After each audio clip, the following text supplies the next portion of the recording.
C'est Bible en main que les pèlerins vont à la découverte des paysages de la Terre Sainte et mettent leurs pas dans ceux d'Abraham et des patriarches, de Moïse, des prophètes et de Jésus de Nazareth. Cette terre est sainte parce qu'elle fait partie intégrante de la promesse et de la bénédiction de Dieu pour y vivre dans le droit et la justice. Mais le pèlerin qui foule cette terre aujourd'hui est bien conscient qu'il sera confronté à une réalité complexe, tant du point de vue politique que religieux. Il ne faut jamais oublier, car cette terre est une terre d'incarnation. C'est dans les méandres d'une histoire tumultueuse que Dieu se propose comme le Dieu de l'alliance dans la tendresse et l'amour, un Dieu qui se fait pèlerin et marche au pas des hommes, qui tantôt l'accueillent avec joie, tantôt lui tournent le dos, préférant des idoles de pierre et d'argent au Dieu vivant. Le Dieu de l'alliance est un Dieu qui parle et qui est en désir de communication et de communion avec cette humanité qu'il aime et qu'il a créée à son image et à sa ressemblance. Les prophètes le rappelleront avec force lorsque le peuple d'Israël vivra en terre d'exil. Et pour nous chrétiens, cette alliance prend un tournant décisif lorsque le Verbe de Dieu prend chair de notre chair en la personne de Jésus de Nazareth. Jésus emboîte le pas nomade de ses pères et il sillonne ce petit morceau de terre de Palestine, de long en large, en proclamant que le règne de Dieu s'est approché. Partir en pèlerinage est une caractéristique de l'être humain qui est fondamentalement homo viator, voyageur, à la recherche de son identité et du sens de sa vie.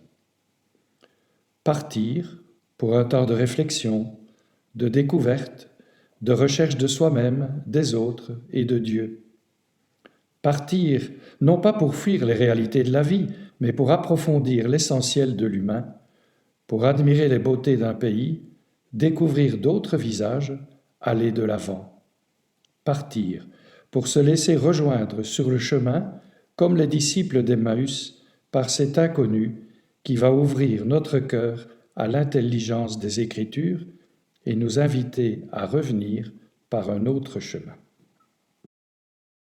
La Bible a goût de sable, elle a goût de Dieu, elle a ce goût ineffable des cheminements d'un peuple rencontré par son Dieu, étrangement présent au chemin des hommes.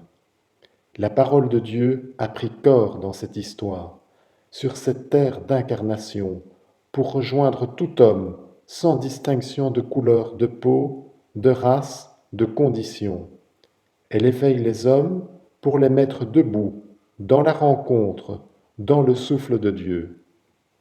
Un pèlerinage en Terre Sainte, c'est peut-être avant tout s'ouvrir à la parole dans cette dimension d'incarnation. Commençons par le désert du Negev qui recouvre toute la partie sud d'Israël. Là, le pèlerin y vit une expérience étonnante de dépouillement et d'émerveillement. Le sable et les roches de toutes les couleurs, la fracture immense du grand Martèche qui dévoile les entrailles de la terre, le site de Mitzpéramon, les dunes et les tamaris qui plient sous le vent chaud, la chute d'eau impressionnante dans la vallée d'Avdat. Ce désert est fascinant et effrayant. C'est là que le pèlerin peut revivre l'histoire d'Abraham et des patriarches. C'est aussi en ces lieux qu'il peut revivre le temps de l'Alliance, en se souvenant de cette horde qui a quitté l'Égypte sous la conduite de Moïse, traversa la mer des roseaux pour errer 40 ans dans le désert du Sinaï, en apprenant à marcher au pas de Dieu. Pas de plus bel endroit pour célébrer d'abord l'œuvre de la création en nous laissant porter par le psaume 103. Bénis le Seigneur, ô mon âme. Seigneur mon Dieu, tu es si grand. Revêtu de magnificence, tu as pour manteau la lumière. Comme une tenture, tu déploies les cieux. Tu élèves dans leurs hautes demeures. Des nuées, tu te fais un char, tu t'avances sur les ailes du vent. Tu prends les vents pour messagers, pour serviteurs, les flammes des éclairs. Tu as donné son assise à la terre, qu'elle reste inébranlable au cours des temps. Tu l'as vêtue de l'abîme des mers. Les eaux couvraient même les montagnes. À ta menace, elles prennent la fuite, effrayées par le tonnerre de ta voix. Elles passent les montagnes, se ruent dans les vallées vers le lieu que tu leur as préparé.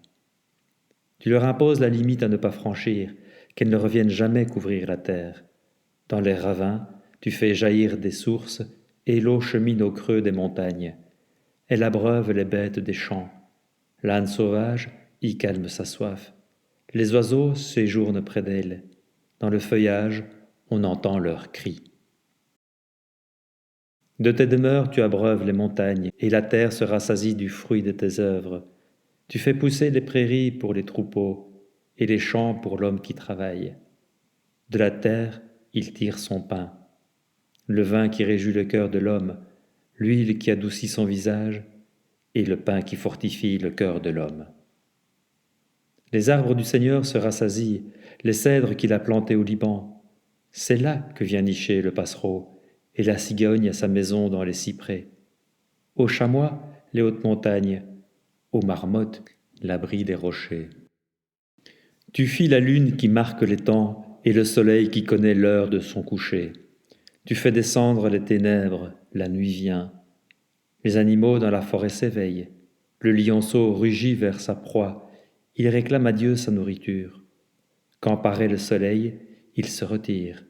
Chacun gagne son repère. L'homme sort pour son ouvrage, pour son travail, jusqu'au soir. Quelle profusion dans tes œuvres, Seigneur! Tout cela, ta sagesse l'a fait. La terre s'emplit de tes biens. Voici l'immensité de la mer, son grouillement innombrable d'animaux grands et petits, ces bateaux qui voyagent, et Léviathan que tu fis pour qu'ils servent à tes jeux.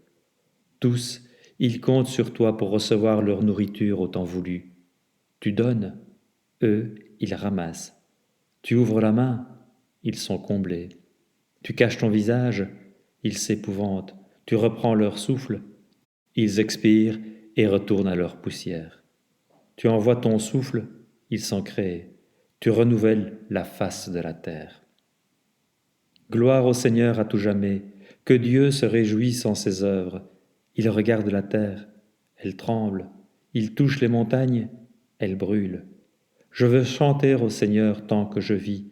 Je veux jouer pour mon Dieu tant que je dure. Que mon poème lui soit agréable. Moi, je me réjouis dans le Seigneur. Bénis le Seigneur, ô mon âme.